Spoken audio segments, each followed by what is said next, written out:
Welcome to USA Global TV and Radio, where our mission is to provide education, entertainment, hope, and inspiration. USA Global TV and Radio connects you with experts and audiences all around the world every single day to help you succeed in business and to live a richer life. Visit us at usaglobaltv.com to learn about career and life-changing training and mentoring programs like the Listening Mentor. Subscribe to our newsletter to stay informed about our special programs and offers. Discover how you can become a guest on one of our shows or a host or producer of a USA Global TV and Radio show of your very own. That's USA Global TV and Radio, where the doctor is always in.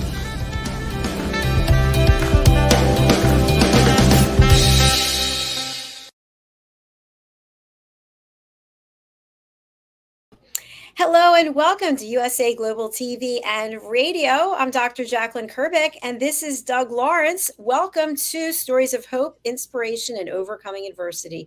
Doug, nice to see you today. Good to see you too. I was saying backstage that I love how you're blending with the background. You got some kind of like butterfly motif going on there. It looks very nice. Yeah, it's butterflies of wisdom. Well, our topic today is do what you love.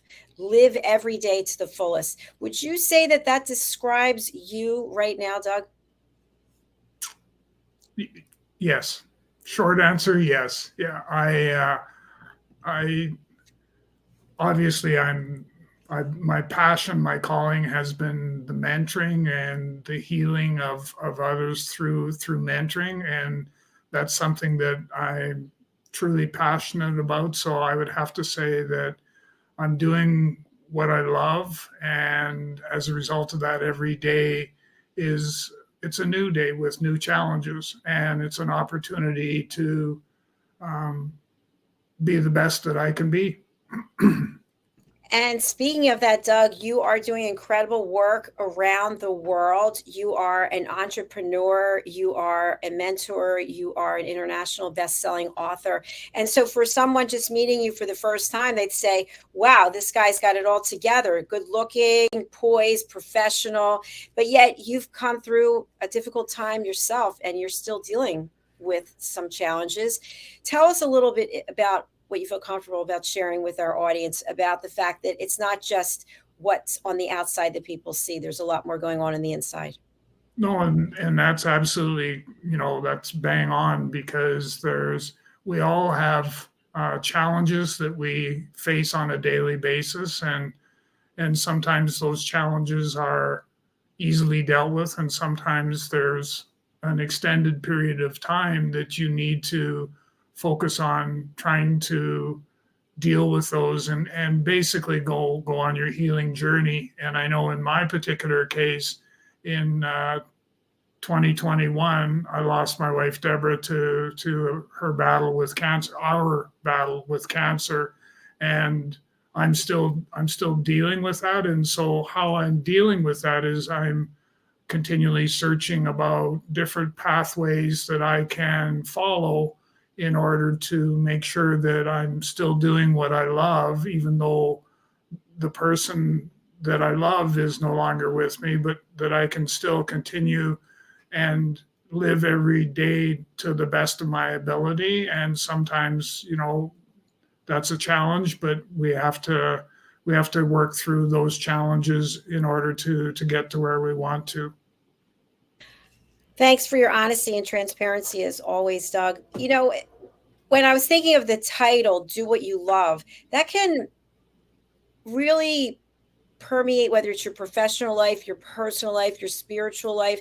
And it can also be by yourself. It can be with a group of people. It can be morphed into many different images. So for some people, any and all of those are impossible in their mind. They feel that it's just not possible to love anything or to actually feel love doing something. What could you share with people who are experiencing that? Well, I think part of it is, obviously, it's not, I think about different phrases and stuff. And one that seems to always stick in my mind is the one that the title of my book, You Are Not Alone. is that for people to understand that there are always people there if you're willing to reach out and ask for help, that there's always people there that will walk with you and be with you as you continue to struggle, and hopefully as you continue to head down that road to on your healing journey to a better place. And I think it's really important for us all, because I know even for myself, I still periodically have people that I need to reach out to be able to say, I'm really having a tough go here, and I just need a shoulder to cry on, or a shoulder to lean on. But I do need you, and I'm comfortable even being able to say that. And it feels great just to hear you sharing that, to give people hope, to know that, again, they're not alone. But in order to really not be alone, you have to be open to the concept of asking for help. And I always feel that when we're not, and I've been like this at times in my life, I don't need any help. I don't need anyone to help me do anything. I've got it all, because it was a feeling of weakness and inadequacy that, oh, I can't even do this right. I have to ask for help. But it's actually a sign of strength, isn't it? To be able to reach out and ask for help, as I describe it, it's to open that door and step out of the closet, and then extend your hand and say to whoever's there, I need help, and here's why. And to be able to do that is not a sign of weakness, but it's actually, as you've so well described, it's a sign of strength to be able to say, okay, I'm recognizing that I'm not able to deal with this on my own. I do need help, and so I'm going to reach out, because I know that there will be somebody there that's going to be there to help me. Yes, and to me, that's what makes the world a beautiful place, is when we come together as humanity to help one another. So let's go back to doing what you love. What are some things that come to mind? You think, yes, I love to do that. Oh my goodness. Well, the number one thing for me that is something that I love to do every day is mentoring. And it's being able to build that trusted relationship with somebody, and to be able to watch them grow on a personal and professional level, and to be able to see that.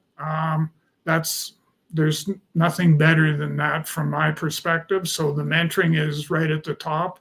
The things that I love every day doesn't happen every day, but even just to meet with friends for a cup of coffee on a cloudy day, like today is kind of partially cloudy. Today would be a good day to find somebody to go and have a nice cup of coffee and kind of socialize in a coffee shop and kind of do some of that sort of stuff. And then, there's a number of different things. I could probably go on for hours about things that, that help. I love speaking opportunities. So I haven't had a lot of those lately, but I do know that there's more of those to come, and those give me the opportunity to tell my story and to share that with sometimes pure strangers, but to be able to see them sitting there and nodding their head because they can relate to what it is you're talking about. That's a gift from heaven just by itself. That's so true, Doug. And when you were up on stages, were you confident and comfortable every time, or was there some kind of behind the scenes, okay, let's get it together, it's going to be all right, breathing exercises, prayers, affirmations? What happens right before you walk onto the stage? Yeah, I used to go off into a corner and then just close my eyes, and I would visualize the room was packed full of people, and I would visualize delivering my message, and doing so with a great deal of confidence and enthusiasm that I was given this opportunity to do so. So for me, it was sort of that step away, and my back would be to all the people in the room that were coming. And every time I did that, it always went really well. And times where I didn't mentally prepare myself, there were times where I would actually struggle in delivering my message. Thanks, Doug. And I haven't asked you this, I'm just going to throw it out there. I've heard that one of the ultimate speaking opportunities or engagements is to be a TEDx speaker. Have you ever had any desire to do this, TEDx speech?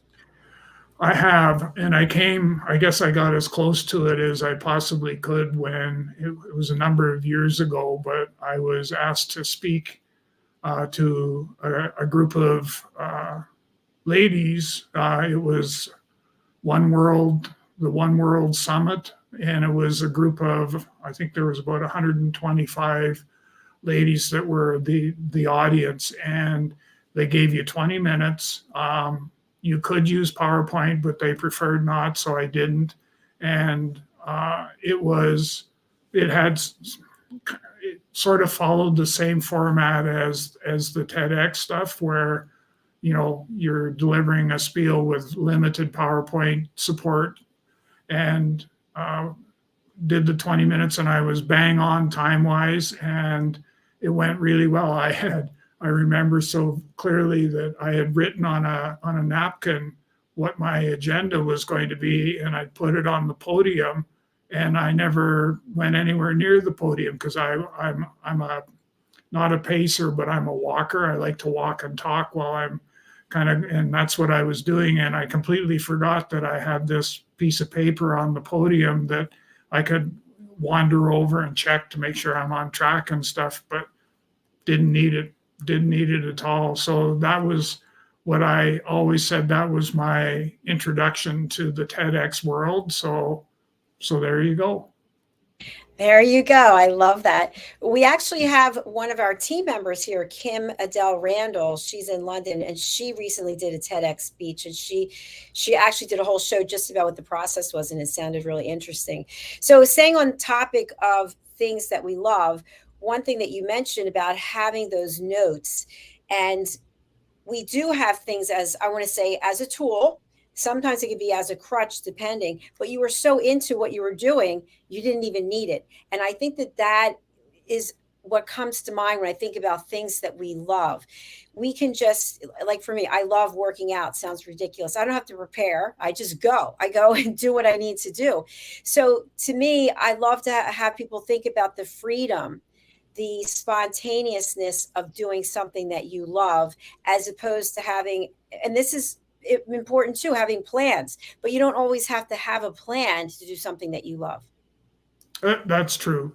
And sometimes the spontaneous action or activity is sometimes just as good, if not better, than following a script. And I'm sure we've all had experiences. I know I went to speak at a conference, and I didn't know my audience, I guess, because I tried to do the no PowerPoint sort of thing, where I was just going to tell stories about, mentoring and human resources and all that sort of stuff. And it ended up that I should have asked more questions about the audience itself and what they were actually looking for, because what they wanted the PowerPoint, talk to the slide, advance, talk to the slide, advance. And that's what they wanted. They didn't want somebody up there telling stories about, different things, and here's where mentoring could work. They wanted something more tangible that they could actually physically walk out of the room and have something in hand, which they would have had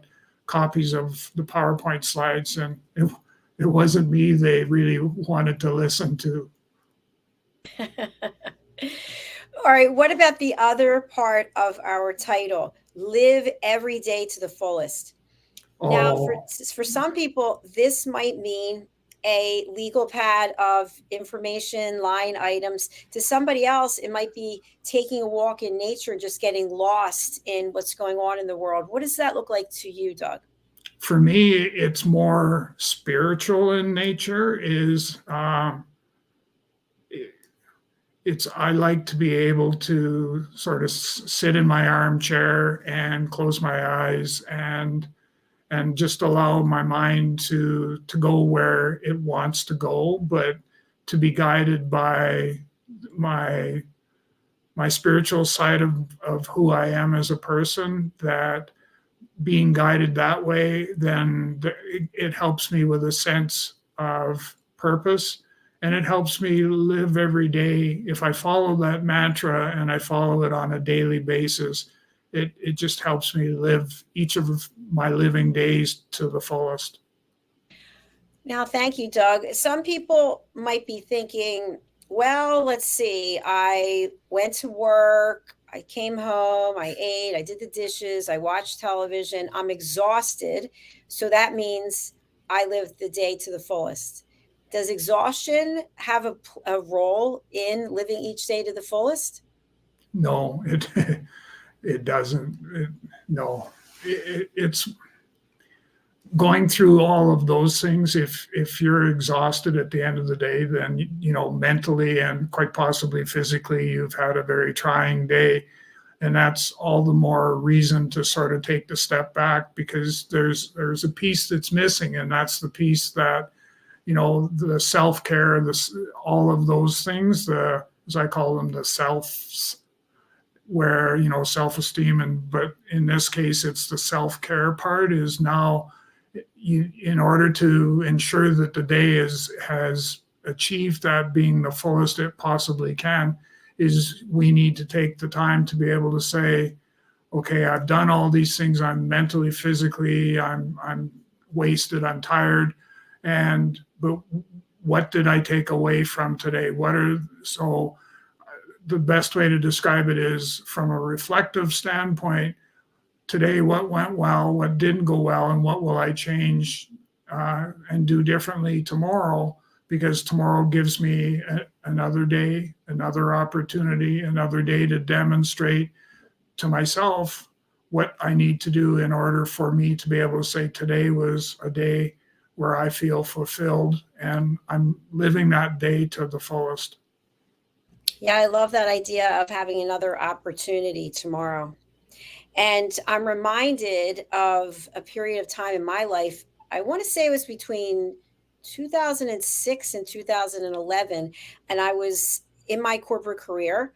I was going for my doctorate. And I also had a part time job because I love doing makeovers. So I was doing people's makeup. And I was running a store on eBay, 60 auctions a week. And I was doing all of the shipping myself. And I got probably 3 or 4 hours of sleep. And I was telling people how full my days are. And the truth is that I was in a very bad relationship. And because I was so unhappy, I was looking to fill every minute of the day so I didn't have to feel the pain that I was in. But at the time, I wasn't aware of that. And I was giving myself all kinds of gold stars because I'm really being productive and living every day to the fullest. What do you say to that, Doug? No self-care. You were doing what you felt you needed to do in order to feel better about what was going on around you. And what you truly needed to do was to take the step back and sort of say, what do I need to do to self-care, to take care of myself so that I can move forward in that. I know lots of people do exactly what you did, which was they bury themselves in work, and they just keep adding more and more logs on the fire, so to speak. And as a result of that, it wears them down, and they eventually end up where their self-care is kind of out the window, and then they start to get sick, and they're more susceptible to illness and things like that. And then they're of little value to anybody because they're just not in a place where they're healthy anymore, and they're not living every day to the fullest, not to the extent that we would like to see them do so. I totally agree with you, Doug. So, would you say there is a caveat to doing what you love. So in other words, when I was doing all those things, I really loved all the things that I was doing. Now it seems like a lot for one person in one lifetime in that period of time. So is the caveat, do what you love as long as you are doing self-care? I would say yes. I would, and I look into myself as well, is that I'm only able to take on so much mentoring, so much other stuff, because I can start to tell when I'm getting tired, and my sleep patterns become irregular, and as a result of that, I'm not getting the full rest, and then that's depriving my body of its ability to be able to live every day to its fullest. And so, needing to be able to, it's trying to find that work-life balance, I think, is what we all strive for. Yes. I also think, though, that there are some people, and maybe I'm including myself at that period of time, that knowing that you have a full plate, that every literal waking moment is occupied, that gives some people solace or peace, because they don't take the time, they don't have the time, they've made it so it's impossible to actually think about some of the things that are really under the surface, or that are really in need of being addressed. Because if I'm busy, and I hate busy, I hate that word busy, if I'm productive, then I don't have to deal with pain. I can push the pain down. And I like to think of it like this, and I think I've used this analogy before, but have you ever seen doors? Like, imagine a big door and it has squares on the door. Have you ever seen this kind of door? No. Like, there's so the door has cutouts. Think of a sock drawer. A sock drawer that has an organizer in it. So I've seen this on television. You roll the socks up and you put each two in each section, right? So a lot of times we put our things going on in our life into compartments. Say, okay, I'm putting these pairs of socks over here in the back in that compartment, and I'm moving up to the front. That's how our brain works, I think. So when we're really productive and we've got a full schedule and we're living each day to the fullest, then we don't have time emotionally, physically, to actually go to the back of our brain or the back of the drawer to deal with those things that really need to be dealt with. I would agree with that. Yeah, I'd agree with that. And it's so easy to push those socks to the back, and because in some respects, using the socks as in an analogy, the fact that those socks are masking what the actual issue is, and so I need to be able to ask, what's the root cause for that particular type of solution or behavior, and how am I going to deal with that? Because all of a sudden now I'm finding excuses or reasons to not be able to live every day to the fullest, because as you mentioned, you've added all this extra stuff that makes you happy, but at the end of the day, does it make you happy?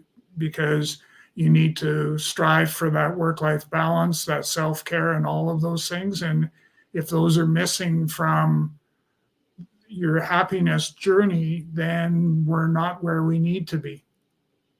That's so true. And I'm just reminded of another example of the story that I was sharing before. I was working in the retail store, a major chain that most people would know the name of. It's in the United States.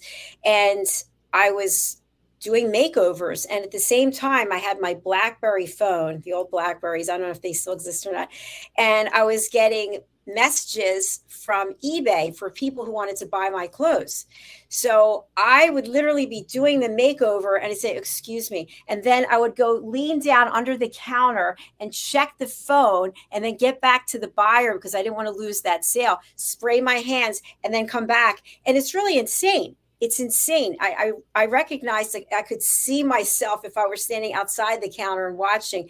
You're supposed to be doing one thing. You've got a person there who's looking for guidance. And at the same time, you're trying to be something to somebody else. And we do that though. We kind of divide ourselves up so that there's nothing to go around for anyone. Yeah. That's an interesting story to break down, and sort of to be able to say, where was your priority? Was it supposedly supposed to be the person you're doing the makeup for, or was it the unknown customer who was calling on your phone? And so where do I put my priorities, and which one is going to help me in fulfilling what I see as my desirable day, or what the outcomes for my desirable day is going to be. And but we all do what you did. We try to juggle so many different fruit, apples, oranges in the air at the same time, because we think that's what we need to do, when in fact what we really truly do need to do is to take the step back and say, okay, I need to take a look at all of these things kind of in a prioritization process. And I need to be able to say, okay, what's the most important thing? What's going to give me the most satisfaction when I'm finished this particular function or task? What's going to give me the most satisfaction, so that I can continue to go forward on my happy journey and make sure that I'm living every day to the fullest. I agree with you, Doug. And I think what's also important for our viewers and our listeners is, and I'm going to use both of us as an example, before you're a TV show host, before you're an entrepreneur, before you're an international certified mentor, before you're an international best-selling author, you're a human being who has to feel good about himself before you can be any of those things to anyone else. And the same thing for me, television producer, coach, et cetera, et cetera. But many times when we don't feel good about ourselves because of something going on in our life, if I step into the uniform of television host or author, I feel better about myself because now I'm wearing this label. I'm wearing this title. I see you smiling. What's coming up for you?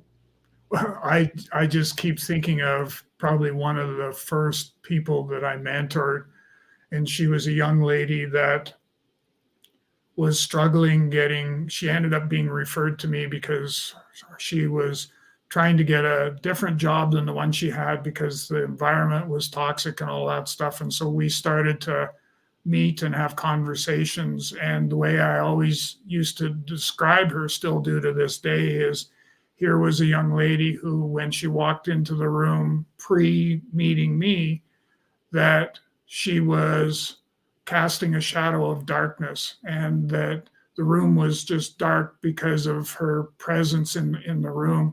We went through a makeover, as I called it, where we dealt with her self-esteem, self-confidence. We redid her resume cover letter, ended up getting her 3 or 4 interviews. She got hired by a large corporation, and she became the advocate for positive energy in that organization. So it was all of that. But here was the punchline to the story, was that after her going through the self-affirmations that I had her do and all of that stuff, she would walk into a dark room and the room would light up because of her positive energy that she now had. And I always tell that story when I'm dealing with organizations that are struggling with positive energy and all those good things that they need to do to help their employees go forward. So it was a story that came to me when you were saying what you were just finished saying. So yeah. Yeah, you know what I always love about our interaction is that we can relate to what each other is saying. And to me, that means that regardless of who you are or where you are, we're all experiencing the same type of thing, maybe not at the same exact time. So I really want people to think about what it is that they love and possibly what's keeping them from doing that. I know we talked about this also before, Doug. We come up with a lot of excuses. I'd love to go on that trip. I'd love to get a massage, but I can't because I'm too busy. And we step into that. It's almost like you're standing still and you step into that. I'm in the busy area right now. I don't want to step out over here because I'm afraid that that's going to be me. I'm going to have to see me not being busy, me not wearing the label, the uniform, whatever it is. So what are some things that people can do that they can give themselves grace and permission to find out what it is that they love to do and then do it?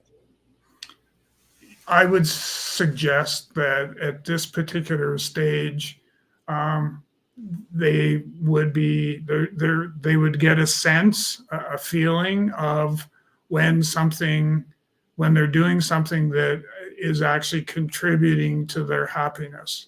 And that's the important part. And I think if we come at this from the angle of that if I'm happy, if I'm doing things that make me happy, then I'm doing what I love, and I'm going to end up as a result of that living every day to the fullest. And so take it back to the aspect of happiness and think of, like, when I think of, all sorts of different things, as a good example was on the weekend, Father's Day, and I had a couple invitations. And as a result of that, I was left with a sense of feeling fulfilled and happy because I got to spend some time with my grandchildren, with my son and his wife, with my daughter and her husband and their family. So that all brought happiness and helped me in order to be able to look in the mirror and say, today was a day that I lived to the fullest, and here are the reasons why. And I think also, Doug, in alignment with what you're sharing, and I've heard this before from people who are in relationships, whether you're married, you're not married, living together or not, one person will say, I've worked really hard and now I want to do something for me. And the other person will say, I don't think so, because before you're doing that, this, and this has to be done around this house. This garage needs to be, whatever it is. Why do you get to go do whatever when I'm stuck here in the house doing whatever? And so we want to do self-care, but we also need to have some understanding with the people in our home environments. Do you agree? And it boils down to our favorite word, communication. We need to be able to communicate. We have all these things to do. And what is it? How are we going to accomplish that? What can I do to help you? And conversely, here's what you can do to help me, so that at the end of the day, we both will have that happy time that we can go and do what we want to do individually, if that's what you're looking for, or as a couple. And, depending upon the nature and health of your relationship, that will drive sort of what path you decide to take. Yes, it definitely will. It definitely will. So, Doug, I know that I really love chocolate. I love it. I love chocolate and peanut butter. And to me, when I think about doing what I love, I'd love to have more of that. I'd love to eat more of it. But at some point, it's not good. And that can also be in life, doing things that we love. Another example, I love to work out. I love to lift weights. Well, I have to stop at a certain point because it's too much. The body goes, hello, I need a break over here. What is that called? Or what is the pivotal point when we realize I love it, but I have to have a boundary? Well, I love chocolate too, but I know that there's one person that will be kind of looking over my shoulder, and that's my doctor, who says, okay, all right, 4 chocolate bars a day, probably not a good idea. So let's kind of scale that back a little bit to something a little more healthier, or maybe you have to cut it out completely if you don't know how to manage it. So I can, I can relate. I think that what we need to do is, in order for us to continue to be able to live every day to the fullest, we need to, in the case of the chocolates, is we need to determine what is healthy and what is manageable, and that becomes our kind of our go-to going forward. But to continue on with that 4 to 5 chocolate bar a day fix, that's not going to give us the opportunity to live those days to the fullest at all. All right, now I want to go along with your analogy because I've actually done that, but not with chocolate bars. I've done it with Reese's peanut butter cups. And so what I would do is I would say to myself, okay, you can have 5 because there's 120 calories. It's now 220. I'm not sure what happens in however many years for 100 more calories. But I would actually sit on my spin bike and I would eat them while I was spinning, and I'd spin really fast. And I'd say, okay, spin really fast. I'm burning up the calories so that I justify. I know how crazy that sounds, but I'm bringing it up not just to embarrass myself, but because we make deals with ourselves all the time. Yeah, we do. Instead of 4 or 5 chocolate bars, I now have it where I take a chocolate bar out of the fridge and I break it into half. And I'm allowed to have half a chocolate bar a day, and that's it, no more. And there's times where I get to a point where that half chocolate bar, that's too much and I can't eat it all. So I don't try to, cram it in there and eat the whole thing. I put it away or I add it to the other half. And then I still stick to my half a chocolate bar guideline. So, or I can either that or eat just a segment that I couldn't eat before, so that I'm not overindulging and allowing, so that I don't have, I'm not managing anything. I've allowed the chocolate to manage me and my life, and I don't want that. That's such a good point that you have taken control. You're in charge. Now, if you on a weekend, you said, hey, I'm going for the entire chocolate bar, I'm eating the whole thing, you'd be able to the next day to say, okay, now because I did that, I have to make some changes and I'm going to go back to what I was doing. But other people are not able to do that. And then they get completely derailed. And that's when their life starts to become out of control. But there's also a reason why they're eating chocolate. And sometimes we need to sort of find, mine is I do that because, number one, if Deborah was still here, I wouldn't be eating that much chocolate. And number two, I think it has become a bit of a crutch for me just because of the loneliness and that. So I have to do something that's going to make me happy. And having half a chocolate bar supposedly is the answer to my question, I guess. I can relate with what you're saying, and I agree with you. I want to bring up something that a guest brought up. This guest is an author, and she speaks about the pleasure ladder, and that the various stages of the pleasure ladder, that it sort of is in alignment, I believe, with Maslow's hierarchy of needs. But if you look at the basic needs, okay, basic needs, we know what they are. We don't have to go through it, and you move up. So as you get to the highest level where you really experience pleasure, it has nothing to do with food. We're using food as an example today. It has to do with affirmations. It has to do with gratitude. And so when you're living in a true state of joy, all of those things that we succumb to are really not necessary. And I don't agree with that, because I also think that we're here for a short period of time. And if we want to have the chocolate bar, as long as it's not an entire, you're not going like gallons of ice cream when it's out of control and intellectually that this can't be healthy. But I also think that it is okay to have the chocolate bar or have whatever it is, as long as it's in moderation. And she doesn't agree with that.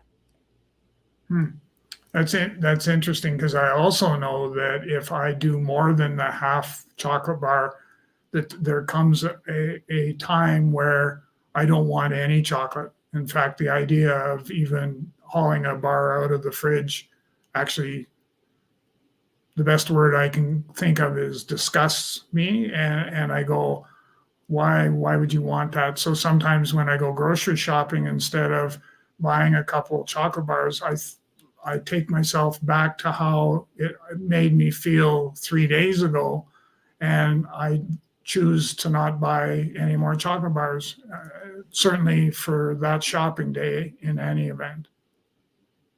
I'm just imagining you in the aisle with the cart, and you because I've been there too. My thing is tasty cakes. You have them in Canada? I don't think so, no. They have all different ones, but chocolate cupcake with vanilla icing and then the vanilla stuff in the middle. It's that stuff in the middle that I love. And you've the cart right there, and you're saying to yourself, just keep going. And it's so easy to just keep going. But no, you stop, you look, you have a conversation. Well, maybe I'll just get one box and I'll ration it over a couple of weeks. And as you're picking, this is me I'm talking about, as I'm picking it up, I'm saying, no, no. Then it goes into the cart. And then I get home like, oh, why did I get it? I actually did this, Doug, and the box is unopened downstairs, but I'm thinking about opening it. Ooh. What do you say to that? Don't go there. It may be calling your name, but don't hear that voice. Because when we give in, that means that we're in a weakened state, as opposed to being an empowered state where we have control, saying, no, I don't need you. I'm fine without you. Yeah, we are in a weakened state. And I know for a fact that when I get that pull, that tug to come and buy a chocolate bar, so to speak, that I know that I'm making a decision in the time of of weakness. And so I am better off to sort of say to myself, okay, you can have, a chocolate bar, but let's wait, and maybe let's go down a couple different aisles and sort of see what else is there. Maybe there's something else that we may want to try. And if I do that, then chances are by the time I get done my circle around the grocery store, I could care less about a chocolate bar by then. And I've learned through that process that that's how I can manage that craving versus it managing me. Excellent tips. You're inspiring me, Doug. The box is going to remain closed at least for today. So I'm going to, Yeah. and that's another thing. It's step by step. Yeah. If I were to say, Doug, I'm never going to have a tasty cake again, I'm setting myself up for failure. Yeah. Yeah. Yeah, definitely are. And even what is it? Fail is first attempt in learning. And even in using that, it's hard to justify taking those cakes out of the freezer or the fridge and saying, I'm just going to have one. Yes. Or half of one.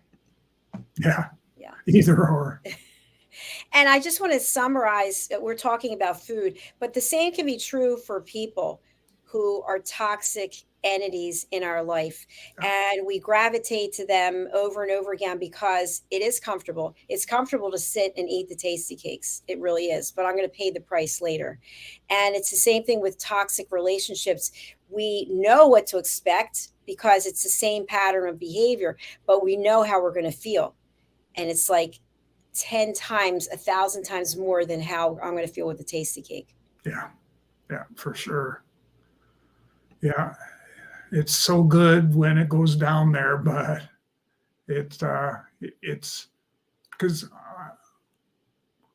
I know yesterday was kind of a not so great day. So I had the chocolate was calling my name, and I had to put up a bit of a battle to sort of get it to kind of rescind its desire to get me to buy in. And having said that, once I did that, I was okay. And I went and had a piece of fruit instead, and that seemed to work. We're inspiring people to have a healthy lifestyle. I hope that's what they're going to be taking away from this, because the healthy lifestyle, the path can have some tasty cakes here and there. And we have to make decisions. But when the path is riddled with tasty cakes or riddled with chocolate or riddled with toxic people, that's when we have an issue. Doug, do you have your book that you can share with our viewers and listeners? I do. I have You Are Not Alone. So, and you can get that at Amazon.com, Amazon.ca. It's available there. I'll just see if I can grab a short.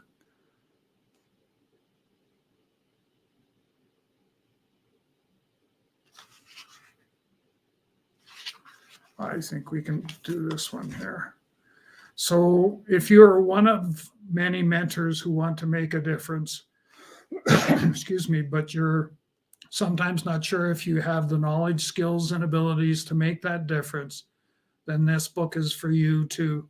You may not be comfortable yet in dealing with situations such as mental health or post-traumatic stress. That is where the book will give you the tools that you need to feel more at ease in working with people who want to experience healing with you. Just imagine the feeling that you'll get to experience by helping someone deal with this turmoil. There's no greater reward than that. Thank you so much, Doug. If you would please share with our audience, how is it that they can connect with you and hire you to work with them? So you can reach out to me through LinkedIn. So just do a search and I'm quite active on LinkedIn, so it'll pop up, and then direct message me through LinkedIn. You can also reach me on my website at www.talentc.ca and go to the contact page and then just send me a message and I'll get back to you as quickly as I can. But probably the easiest pathway to take is to just send me an email message at doug.lawrence@talentc.ca, and I'll get back to you right away, and we can have a conversation about, what you're looking for and whether or not I'm the right person that you're searching for, and we can kind of go from there. And just know that I leave no one on the island by themselves. Thank you, Doug. And before we go, have you on Spotlight, I know there's a special announcement that you're going to be sharing as you have some exciting things that are coming up for you. Please let our audience know about what's going to happen after next week. Well, next week will be the last two shows that I'm going to be doing. And it is with a great deal of sadness that I have to announce that. Dr. JACALYN and I make a great team, and we're able to get our messages out to the world, everybody that's part of the USA Global TV and radio platform. But for me, the time has come for me to move on, and a large part of that is because of the efforts of Dr. JACALYN to promote what it is that I do. And as a result of that, I have some very exciting opportunities in the mental health mentoring space where I'm going to be able to help so many more people. And that's important, as you probably gathered from today. That's what I love, and that's how I'm going to be able to live every day to the fullest, is by fulfilling those. I'm doing some great work in the bereavement space, and I'm totally taken aback by all the opportunities that just have started to materialize, and that means a lot to me. So thank you to Dr. JACALYN and to the USA Global TV and radio platform for helping me get to where I'm headed. It means a lot. Thank you, Doug. I really appreciate that. And I'm sure our team members do as well. And you've shared incredible amount of knowledge and expertise and in a very transparent and humble way. So I thank you. I will miss working with you, but we will still be friends and we'll be back next week. So Yes. the most important thing is for people to realize that Doug is here, even though he's not going to be here per se. You can reach out to him and you can still contact him. You can still work with him. You can also find all of his shows over on our YouTube channel. So, Doug, we are signing off for today. Right now, our next show is coming up, which is Have I Got a Course for You? And our guest is Anthony Willoughby from the United Kingdom, and our co-host is Mr. Red O'Loughlin. So we'll be back shortly. Thank you, everyone. Bye, Doug. Bye-bye. Take care, Bye. everybody.